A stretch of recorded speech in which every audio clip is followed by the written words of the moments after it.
இன்றைக்கி நம்ம இந்த வீடியோவில் சாக்லேட் புட்டிங் எப்படி பண்ணுறதுன்னு பார்க்க போகிறோம். நம்மளோட கம்யூனிட்டி டேப்பில் ஒரு 4 ரெசிபி போட்டு ஒரு ஓட்டிங் வச்சுருந்தோம். அதில் வந்து மெஜாரிட்டியான ஓட்டிங் வந்து இந்த சாக்லேட் புட்டிங்க்கு தான் வந்திருக்கு. இந்த ரெசிபி வந்து பண்ணுறது ரொம்பவே ஈஸி. இந்த புட்டிங் பண்ணுறதுக்கு நமக்கு எக்கோ கார்ன்ஃப்ளவரோ இல்லை அகர் அகர் ஜெலட்டின் இது மாதிரி எதுவுமே தேவைப்படாது. இது எப்படி பண்ணுறதுன்னு பார்க்கலாம் வாங்க. ஒரு மிக்சர் ஜாரில் 1/2 லிட்டர் பால் ஆட் பண்ணிக்கணும். இதை வந்து நான் ஃப்ரிட்ஜில் எடுத்து டைரெக்டாகவே ஆட் பண்ணிக்கிட்டேன். பாலை வந்து காய்ச்சி ஆட் பண்ணிக்கணும்னு அவசியம் இல்லை. ஏன்னா நம்ம மறுபடியும் இதை வந்து நம்ம அடுப்பில் வச்சு மிக்ஸ் பண்ணி பாயில் பண்ண தான் போகிறோம். அந்த ரீசனுக்காக நம்ம டைரெக்டாகவே ஆட் பண்ணிக்கலாம். உங்கள்கிட்ட ஃபுல் க்ரீம் மில்க் இருந்துச்சுன்னா யூஸ் பண்ணுங்கள், இல்லைன்னா பரவாயில்ல நார்மல் மில்கே யூஸ் பண்ணிக்கலாம். இதுலேயே வந்து 1/2 கப் சர்க்கரை, சுகர் லெவல் வந்து உங்களுக்கு கம்மியாக வேணும் அப்படின்னா நீங்கள் கம்மியாக கூட ஆட் பண்ணிக்கலாம். அடுத்து இதுலேயே 1/4 கப் கொக்கோ பவுடர், 1/4 கப் மைதா நான் ஆட் பண்ணிக்கிறேன். ஒருவேளை உங்ககிட்ட 1/4 கப் மைதாக்கு பதிலாக கார்ன்ஃப்ளவர் இருந்துச்சு அப்படின்னா நீங்கள் டைரெக்டாகவே கார்ன்ஃப்ளவராக ஆட் பண்ணிக்கலாம். கார்ன்ஃப்ளவர் யூஸ் பண்ணி பண்ணுற புட்டிங் தான் வந்து ரொம்ப பர்ஃபெக்டாக கரெக்டாக இருக்கும். ஒருவேளை கஸ்டர்ட் பவுடர் இருந்தால் கூட நீங்கள் 1/4 கப் கஸ்டர்ட் பவுடராக கூட ஆட் பண்ணிக்கலாம். அடுத்து இதுலேயே வெண்ணிலா எசன்ஸ் இருந்துச்சுன்னா ஆட் பண்ணிக்கோங்க, இல்லைன்னா ஸ்கிப் பண்ணிடலாம். இப்போ இது எல்லாத்தையும் வந்து நல்லா மிக்சியில் அரைச்சிக்கணும். நீங்கள் கையிலேயே கூட ஒரு விஸ்க் யூஸ் பண்ணியோ ஒரு கரண்டி யூஸ் பண்ணியோ நல்லா மிக்ஸ் பண்ணிடலாம். ஆனால் நீங்கள் அந்த மாதிரி மிக்ஸ் பண்ணும்போது கட்டி சேர்கிறதுக்கு சான்ஸ் இருக்குது. ஒருவேளை அந்த கட்டியோடு நம்ம வந்து பாயில் பண்ணிட்டோம் அப்படின்னா நமக்கு வந்து புட்டிங் சரியாக வராது. இதை அரைச்சிட்ட பிறகு ஒரு வடிகட்டி வச்சு இதை ஃபில்டர் பண்ணிக்கணும். இப்போ இது வந்து நல்லா சாஃப்டாக ஸ்மூத்தாக கட்டியே சேராமல் நல்லா அரைச்சாச்சு.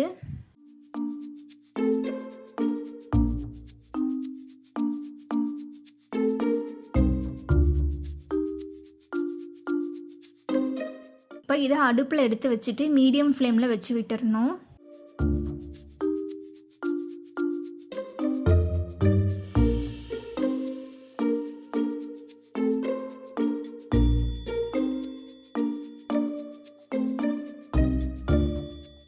இது நல்லா வெந்து கட்டி சேர்ந்து வரும்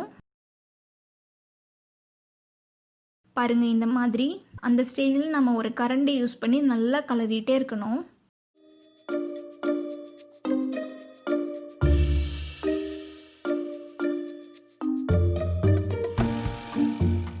கலராமல் விட்டுட்டோம் அப்படின்னா அடியில் வந்து தீஞ்சு போன மாதிரி ஆகிடும்.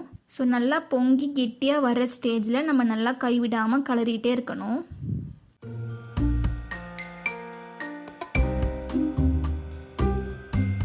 அடுப்பை வந்து நல்லா மீடியம் ஃப்ளேமில் வச்சுக்கோங்க. இது ரெடி பண்ணுறதுக்கு மேக்ஸிமம் ஒரு 10 மினிட்ஸ் தான் ஆகும்.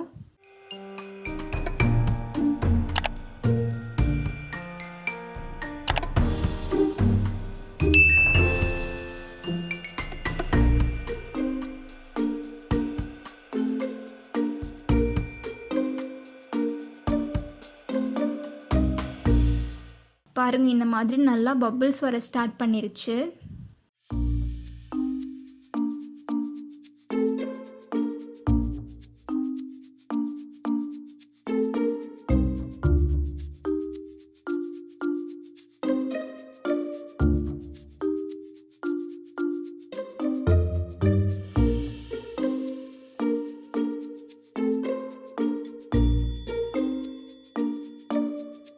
நல்லா இது மாதிரி கெட்டியாகவும் வர ஆரம்பிச்சிருச்சு. நீங்கள் கார்ன்ஃப்ளவர் ஆட் பண்ணும்போது இன்னுமே சூப்பராக திக்காக நமக்கு கிடைக்கும். கார்ன்ஃப்ளவர் இருந்துச்சுன்னா நீங்கள் வந்து கண்டிப்பாக கார்ன்ஃப்ளவரே யூஸ் பண்ணிக்கலாம்.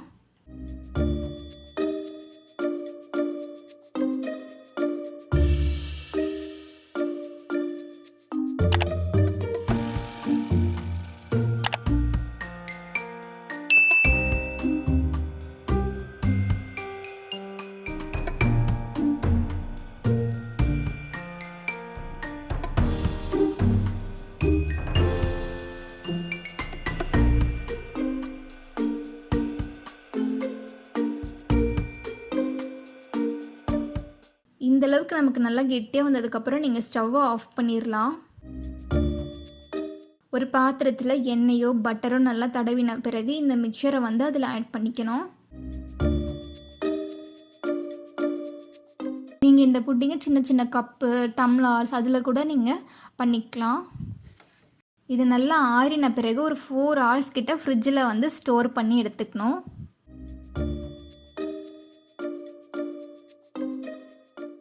இப்போ இது வந்து நல்லா செட் ஆகணும். இப்போ பாருங்கள், எனக்கு 4 hours கிட்ட ஆயிடுச்சு. இந்த மாதிரி புட்டிங் செட் ஆன பிறகு லைட்டாக நம்ம இந்த கார்னரை செக் பண்ணோம் அப்படின்னா நல்லா ஒட்டாமல் வரணும். இப்போ நான் இதை வந்து ஒரு தட்டுக்கு மாற்றி விட்டுறேன். நான் பட்டர் ஷீட் வந்து யூஸ் பண்ணியிருந்தேன், அதையெல்லாம் ரிமூவ் பண்ணி விட்டுறேன்.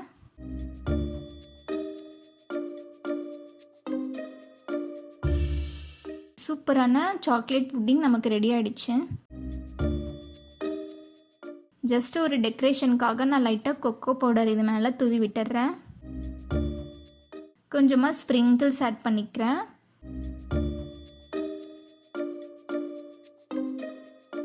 இப்போ நான் இதை கட் பண்ணி காட்டுறேன் பாருங்கள். நம்ம மோஸ் கேக்குக்கு பொதுவாக இந்த மாதிரி கூட பண்ணிக்கலாம். ஆல்மோஸ்ட் அதுவும் இதுவும் சேம் டேஸ்ட்டில் தான் இருக்கும்.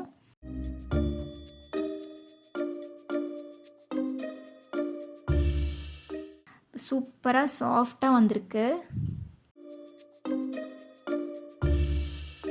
இந்த ரெசிபி வந்து குட்டீஸ்க்கெல்லாம் பண்ணி கொடுத்தேன்னா அவங்கெல்லாம் ரொம்ப லைக் பண்ணி சாப்பிடுவாங்க. அவங்களோட மோஸ்ட் ஃபேவரட் ரெசிபியாக இருக்கும்.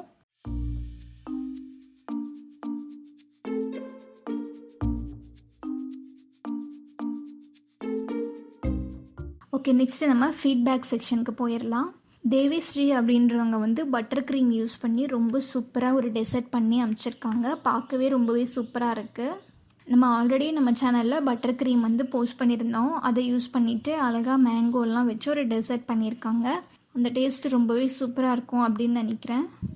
நெக்ஸ்ட்டு இலக்கியா அப்படின்ற ஒரு சிஸ்டர் வந்து ரொம்பவே சூப்பராக ஒரு கேக் பண்ணியிருக்காங்க. இது வந்து நம்ம போஸ்ட் பண்ணியிருந்த எல்லா க்ரீமும் வச்சு ஒரு கம்பைன் பண்ணி அந்த டிசைன்லாம் வந்து கம்பைன் பண்ணி அவங்களே வந்து ஒரு க்ரியேட்டிவாக பிளாக் ஃபாரஸ்ட் கேக் வந்து பண்ணியிருக்காங்க. பார்க்கவே ரொம்பவே சூப்பராக இருக்குது. சுற்றியும் பார்த்திங்கன்னா அழகாக டெக்கரேட் பண்ணிவிட்டு சென்டர்லலாம் வந்து நம்ம மேங்கோ கேக்ஸ் யூஸ் பண்ணியிருந்த மெத்தடில் வந்து அவங்க டெக்கரேட் பண்ணியிருக்காங்க. பார்க்கவே ரொம்பவே அழகாக இருக்குது. ரொம்ப பர்ஃபெக்டாக பண்ணியிருக்கீங்க இலக்கியா சிஸ்டர். எனக்கு இது ரொம்ப பிடிச்சிருக்கு. நெக்ஸ்ட்டு ஜானகி அப்படின்ற ஒரு சிஸ்டர் வந்து நம்ம சேனலில் இருந்து கேக் ரெசிபீஸ், க்ரீம் ரெசிபீஸ் எல்லாம் பார்த்துட்டு ரொம்ப சூப்பரான ஒரு கேக் பண்ணியிருக்காங்க. இது வந்து டால்டா க்ரீம் யூஸ் பண்ணி இந்த கேக் டெக்கரேட் பண்ணியிருக்காங்க. ரொம்பவே சூப்பராக பண்ணியிருக்கீங்க சிஸ்டர். சுற்றியும் பார்த்தீங்கன்னா அழகாக டெக்கரேட் பண்ணிவிட்டு பைப்பிங் யூஸ் பண்ணி அழகாக டெக்கரேட் பண்ணி சென்டரில் வந்து சூப்பராகவே எழுதியிருக்காங்க. வீட்டில் பண்ண மாதிரியே தெரியல, கடையில் வாங்கின மாதிரியே இருக்குது. கட் பண்ணியும் காமிச்சிருக்காங்க பாருங்கள் எவ்வளோ பர்ஃபெக்டாக வந்திருக்கு அப்படின்னு. ரொம்ப சூப்பராக பண்ணியிருக்கீங்க சிஸ்டர். பார்க்க ரொம்ப அழகாக இருக்குது, எனக்கு ரொம்ப பிடிச்சிருக்கு. அடுத்து அதே ஜானகி சிஸ்டர் வந்து இன்னொரு கேக் ரெசிபியும் பண்ணியிருக்காங்க. இந்த க்ரீம் பார்த்திங்கன்னா எக் க்ரீம் யூஸ் பண்ணி பண்ணியிருக்காங்க. அதாவது ராயல் ஐசிங்னு சொல்லி நம்ம சேனலில் ஒரு வீடியோ போஸ்ட் பண்ணியிருந்தோம். அந்த க்ரீமை யூஸ் பண்ணி இந்த கேக் பண்ணியிருக்காங்க. ரொம்ப கலர்ஃபுல்லாக க்ரியேட்டிவாக இருக்குது. அழகாக ஜெம்ஸ் சாக்லேட்லாம் வச்சு டெக்கரேட் பண்ணியிருக்காங்க. பார்க்க ரொம்ப சூப்பராக இருக்குது. நெக்ஸ்ட்டு துளசின்ற சிஸ்டர் வந்து கப் கேக் பண்ணியிருக்காங்க. இந்த கப் கேக் வந்து நம்ம சொன்ன அதே மெத்தட், ஆனால் நார்மல் மெத்தடுக்கு பொதுவாக இவங்க வந்து பிஸ்கெட்ஸ் யூஸ் பண்ணி பண்ணியிருக்காங்க. அதுவும் மேரிகோல்டு பிஸ்கெட் யூஸ் பண்ணி இந்த கப் கேக் ரொம்பவே சூப்பராக பண்ணியிருக்காங்க. ரொம்ப சூப்பராக இருக்குது சிஸ்டர். பார்க்கவே ரொம்ப அழகாக இருக்குது. இதுவும் வீட்டில் பண்ண மாதிரியே தெரியல, கடையில் வாங்கின மாதிரியே இருக்குது. அடுத்து விஜயலட்சுமி சிஸ்டர் வந்து நமக்கு ஐஸ்கிரீம் பண்ணி அமைச்சிருக்காங்க. நம்ம சேனலில் வந்து வெண்ணிலா ஐஸ்கிரீம் போஸ்ட் பண்ணியிருந்தோம். அதில் கொஞ்சம் ஒரு டிஃப்ரெண்ட் டேஸ்ட்காக நான் நுங்கு ஆட் பண்ணியிருந்தேன். சிஸ்டர் வந்து நுங்குக்கு பொதுவாக ஆப்பிளும் மேங்கோவும் ஆட் பண்ணியிருக்காங்க. ரொம்ப சூப்பராக இருந்துச்சுன்னு சொல்லியிருக்காங்க. நெக்ஸ்ட்டு ஆயிஷா பர்வீன் வந்து ரொம்பவே சூப்பராக ஒரு 3 கேக் நமக்கு பண்ணி அமைச்சிருக்காங்க. இது வந்து ஒரு சாக்லேட் கேக்கு. அந்த ஸ்ப்ரிங்கிள்ஸ் யூஸ் பண்ணி அழகாக ஹாப்பி பர்த்டேன்னு சொல்லி எழுதியிருக்கீங்க. இது வந்து ரொம்ப க்ரியேட்டிவாக நல்லாவே இருக்குது. அடுத்து ஒன் நார்மல் பிளைன் கேக்கு. இதுவும் ஒரு சாக்லேட் கேக் தான். நெக்ஸ்ட் ஒன் வந்து ரொம்பவே சூப்பராக இருக்குது. இதுவும் ஒரு சாக்லேட் கேக் தான். அழகாக டெக்கரேட் பண்ணி சுற்றியும் வந்து அது என்ன ஃப்ரூட்னு எனக்கு எக்ஸாக்டாக தெரியல, ஆனால் அது பார்க்கும்போது ரொம்ப அழகாக இருக்குது. செர்ரிஸ்க்கு பொதுவாக வேறு ஏதோ ஒரு ஃப்ரூட் வச்சுருக்கீங்க, எனக்கு என்னன்னு சரியாக தெரியல, ஆனால் ரொம்ப நல்லா பண்ணியிருக்கீங்க.